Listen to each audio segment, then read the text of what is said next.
Given they're some of the only ones, as you're mentioning, doing something this hard, creating like a one of a kind type of product like Apollo, is that the reason you believe they have the smartest engineers in the world? And can you kind of talk to like why it's so difficult to get a job at Palantir, even if you graduated from like Harvard and computer science? Totally. I did talk about this recently as well, but like I always say that like, good engineers aren't hired, they're made.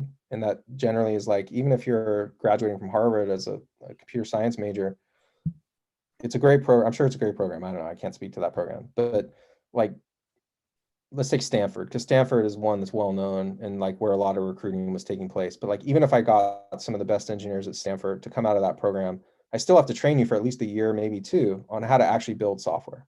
Right. And the reason is a very different problem when you're trying to work on a single contributor project where you're the only person, maybe two people working on it, versus one where there's 300 and you all have to contribute the same code base.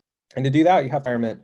You also have to have like good documentation and internal training. You have to have good career tracks to keep those people happy. But and a lot of people try to do that, but very few succeed. And Palantir succeeded in that level, not only building the hiring pipelines, but the machinery, the operations machinery that it takes to support hundreds of engineers working on the same code together. And that's in their Git machinery, that's in their online IDE, really, really unique to Palantir. But then on top of that, you have this culture with Palantir where they will get engineers like into a crisis zone. So like if there is a problem they're trying to solve with their software, they'll actually get the engineers like, pack up your laptop, it's time to go to the crisis zone, you're going, dude. We're bringing you there because the information flow is going to be better and you're going to be able to help affect change faster if you're in that environment.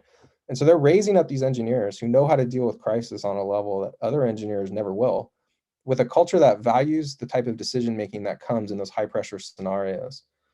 And they're going to be able to stand on their own 2 feet in any organization. I mean, you take a forward deployed engineer from Palantir and put them in your own internal organization, you're going to be super impressed with the amount of knowledge and skill these people have at managing a complex operation.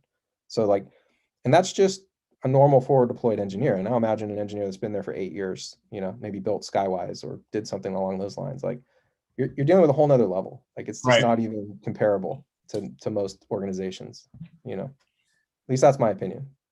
Now, granted, they get some of the best talent in the world. They pay them well, give them a decent portion of equity.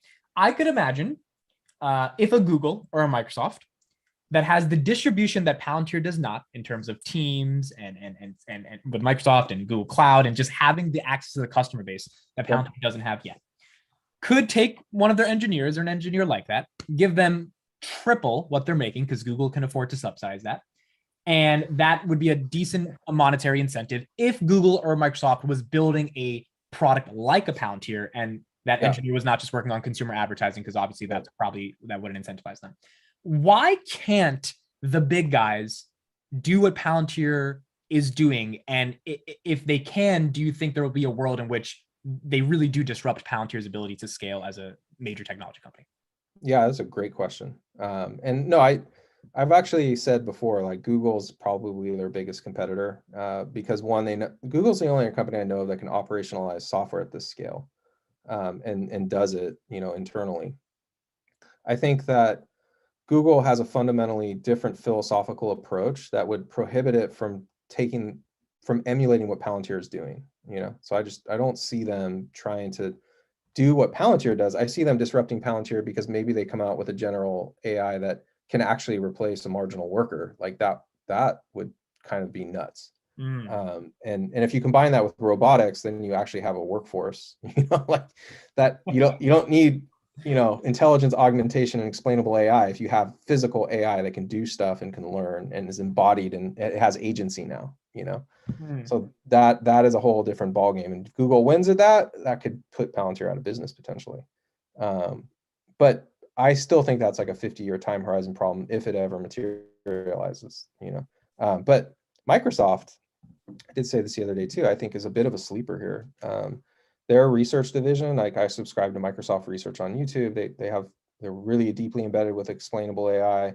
They have huge network effects. So I was saying before, like in another podcast where I was like, you can just pencil them in for 30% of any market they want to get into because their network effects are that big.